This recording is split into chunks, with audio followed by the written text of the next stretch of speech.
उषा किरण खानक कथा संग्रह काँचहि बाँस सँ एकटा कथा प्रस्तुत अछि। कथाक नाम अछि के जाने। ई गोलम्बर टेप क हमरा सब दिन जयबाक होइत अछि।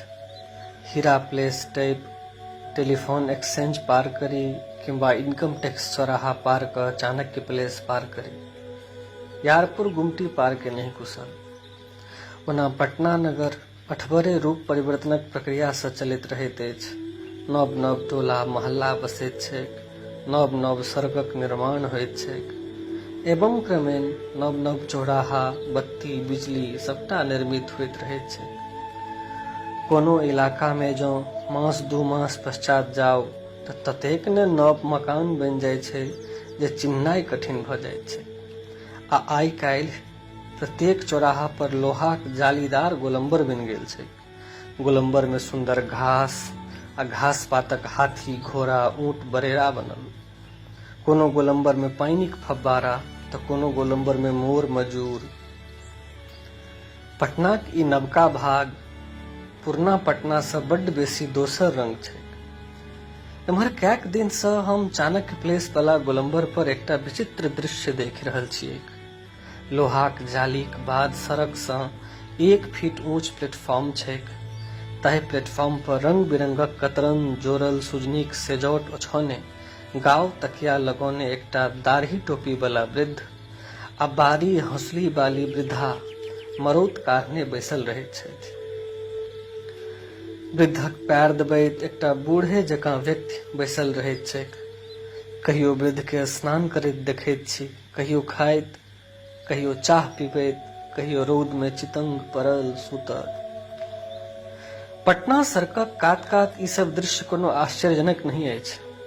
मारी ढेरी होटल मकान आ दोकान रहितो लोक सड़कक कात में अपन गृहस्थी करैत अछि। एकटा एहन एहन परिवार छैक जे कैक पुस्त सँ पटना में रहैत रहैत अपन बोली बिसरि गेल छैक, मुदा एकटा घर नहि छै, सड़के कात रहैत छैक। सब देश दुनियाक लोक पंछी जकाँ आबि आबि बसेरा लैत छैक। बरखक बरख बीत जाइत छैक, ओ सब पंछिए रहैया। तें ई दृश्य कोनो अप्रत्याशित नहीं छैक, मुदा तैयो ओहि परिवारक उमेर आ ठसका देख हमरा अचरज लागल। ई एना गाँव तकिया लगौने सड़कक कात में पड़ल कियाक छथि?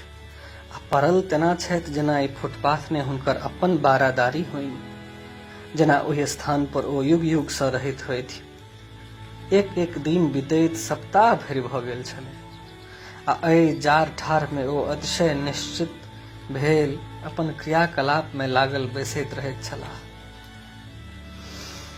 कखन कखन चौंक क बाट चलनिहार सभक मुँह अवश्य हियासैत बुझि पड़ैत।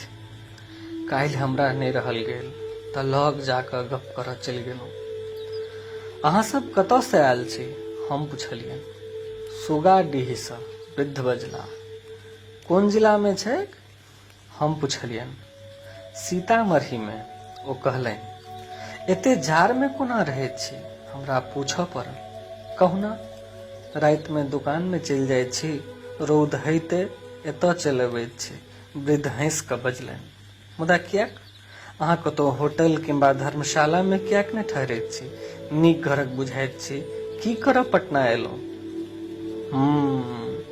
वृद्ध हुंकारी भरलनि। कहू ने, जँ अशोकर्ज ने हुए? हम हुनका जिद करैत पुछलियनि। हमरा सब पुरना जिम्मेदार छलहुँ। हमरा बाबा के मांस मिल्कियत छलनि, हमरो तक रहलै सबटा। बहुत दिन बितलाक बाद हमरा बेगम के बेटा भेलनि। बेगम नामक मोटरी आब घोघ मरौत कने सरका कऽ ताकऽ लागल। की तकै छहक, देखहक ने, जनानिये छियै, बेगम के कहलकै बूढ़ा। बेटा के पढ़ा लिखा के बीए पास करेलहुँ, आ से बेटा नौकरी ताकऽ पटना आयल छल। कहियो घुरि कऽ गाम नहीं गेल। बूढ़ी आप नोर पोछऽ लागल छल। ओ, हम उदास भऽ गेलहुँ। आ 7 वर्ष भऽ गेल नेनाक मुँह नहीं देखलहुँ। बूढ़ा कहलकै। इहे तऽ कहने छलै जे सबटा जमीन जाल बेच तोरा बीए पास करेलियौ आब कमा क आन आ हमरा सभक पर बस्ती कर। बूढ़ी अनायासे बाजि क कल्पऽ लागल, रौ तोरी, तो चुप रहबे कि नहीं? के एहन छै जे जुआन बेटा के घर में बैसा क खुएते, काज नहीं करोते? बूढ़ा खौझा उठले। अहाँके बुझल नहीं अछि जे कतऽ अछि बेटा? हम करुणा से भरल जाइत छलहुँ।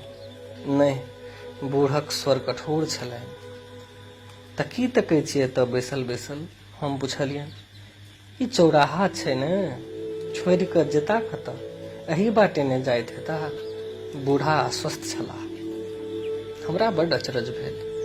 केहन सुधंग लोक छथि, पटना के नहीं जनै छथिन। जे आइ रहै छै से काल्हि नहि, जे काल्हि रहै छै से एक दिन आगाँ नहि। आ एहन विशेष चौराहा कि एकेटा छैक? एकेटा छलै तऽ की 7 वर्ग से तिरोहित बेटा जकर कोनो कुशल समाचार नहीं पहुँचने छथि से एतहि हेतनि? बाबा, अहाँक बेटाक नाम की अछि? पुछलियनि। इमरान मियाँ। बूढ़ा बजला। तो जनै छहक? पुछलियनि। नहीं, हम निराश भेलहुँ। कोनो इमरान मियाँ के हम नहीं जनै छियैक। ओह, जा दहक।